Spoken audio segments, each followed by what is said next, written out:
महान वैज्ञानिक आइंस्टीन ने जिन्होंने बताया था कि द्रव्यमान को ऊर्जा में बदला जा सकता है। तो कैसे बदला जा सकता है आइए हम जानते हैं।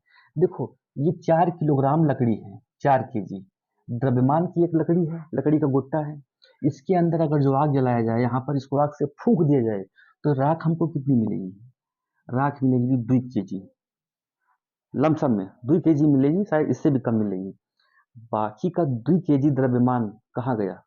देखो, 4 केजी द्रव्यमान की लकड़ी को जलाया गया था और 2 किलो हमका राख मिली, तो 2 किलो मटेरियल कहाँ गया? वो 2 किलो मटेरियल, ठीक है ना, ऊर्जा बनके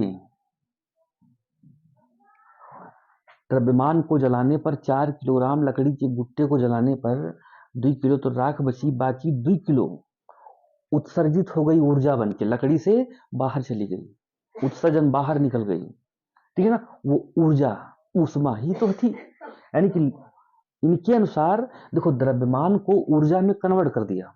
रेयर केस में होता है, ये आइंस्टीन ने बताया था कि द्रव्यमान को ऊर्जा में और ऊर्जा को द्रव्यमान में कन्वर्ट करा जा सकता है। इन्हीं का व्यापक समीकरण, सबसे बड़ा एक्सपेरिमेंट E बराबर mc² हम जानते हैं। तो हम द्रव्यमान एवं ऊर्जा के बारे में जानेंगे। द्रव्यमान ऊर्जा संबंध, आइंस्टीन का बहुत ही बड़ा एक्सपेरिमेंट E बराबर mc² के बारे में।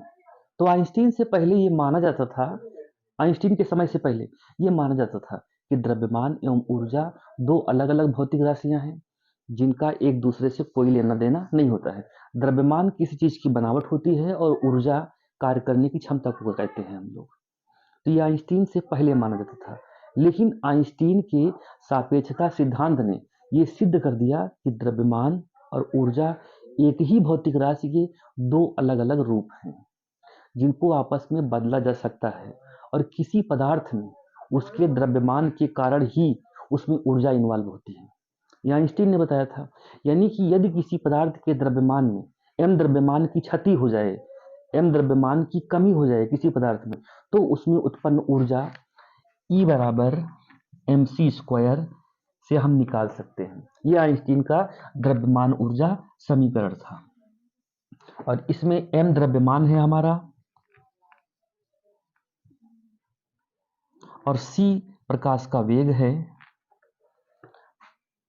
निर्वात में।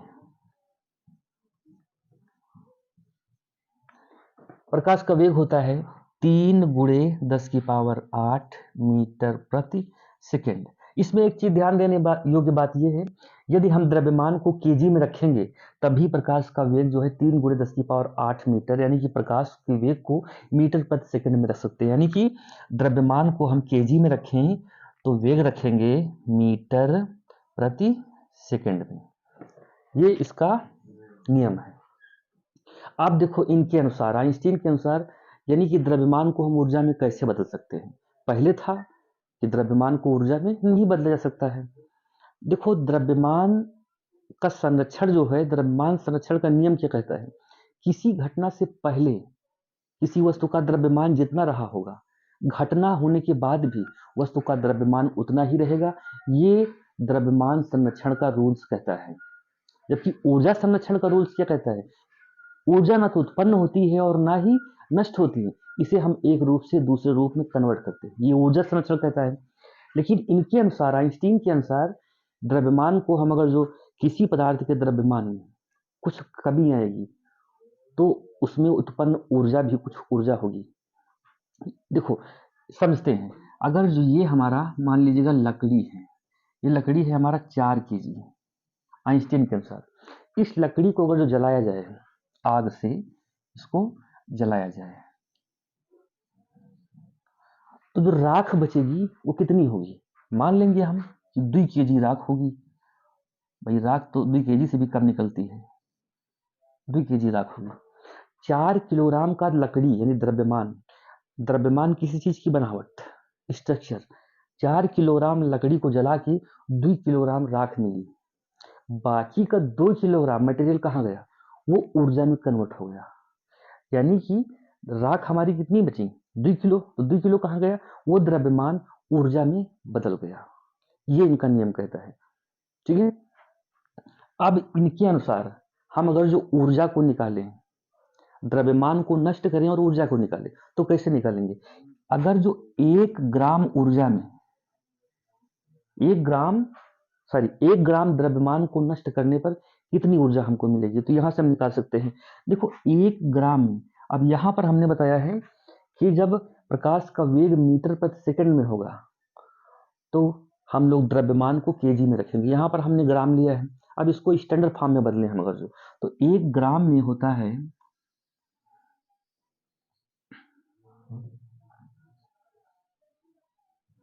10, 1/, हम व्यापक समझ लेते हैं, 1/1000 केजी 1 ग्राम में होता है। तो यहां से अगर जो 10 की पावर 3 इसको लिख सकते हैं, और ये हर से अंश में जाएगा तो 10 की पावर -3 हो जाएगा। तो 1 ग्राम बराबर होगा 10 की पावर -3 केजी। 1 ग्राम में 10 की पावर -3 केजी है। इसको हम अगर यहां से 1 ग्राम में 10 की पावर -3 केजी आएगा। अब इसको हम इनके फार्मूले E बराबर mc² में रखते हैं, E = mc²। तो m की जगह पर हमने लिखा है 1 ग्राम में हम कितनी ऊर्जा निकालेंगे द्रव्यमान को नष्ट करने पर, तो यहाँ पर रखेंगे m 10 की पावर -3, 10 की पावर -3 गुणा c, प्रकाश का वेग है 3 × 10 की पावर 8, तो यहाँ पर रखेंगे ब्रैकेट लगा देंगे 3 × 10 की पावर 8, स्क्वायर है c पर तो यहाँ हम स्क्वायर लगा देंगे। अब क्या हो जाएगा, इसको हम 10 की पावर -3 लिख सकते हैं गुणे, ये हो जाएगा, ये स्क्वायर 3 पर भी है और 10 की पावर 8 पर भी है, तो ये हो जाएगा 3 का स्क्वायर 3 त्रिकी 9, 2 टाइम्स मल्टीप्लाई, तो ये हो जाएगा 9 गुणे 10 की पावर हो जाएगा हमारा 16, ये हो जाएगा। अब गुणा में अगर जो आधार समान हो तो घातें जुड़ती हैं, यहाँ 10 की पावर -3 है, यहाँ 10 की पावर 16 है, तो आपस में हम जोड़ लेंगे, लेकिन अपोजिट सिंबल देखो, पावर का अपोजिट सिंबल है, 3 का पावर माइनस है और 16 की पावर प्लस है, तो अपोजिट सिंबल में हम जोड़ेंगे भी तो ये घट जाएगा, तो क्या हो जाएगा 10 की पावर 16 में से 3 जाएगा तो 13 बचेगा और मल्टीप्लाई बाई 9। अब इसको हम एक सिस्टम से लिख सकते हैं, तो यहाँ पर E बराबर हम लिख सकते हैं 9 × 10 की पावर 13, और ऊर्जा का मात्रक होता है जूल, तो यानी कि ये जूल आया। 1 ग्राम द्रव्यमान को नष्ट करने पर उसमें 9 × 10 की पावर 13 जूल ऊर्जा उत्पन्न होगी।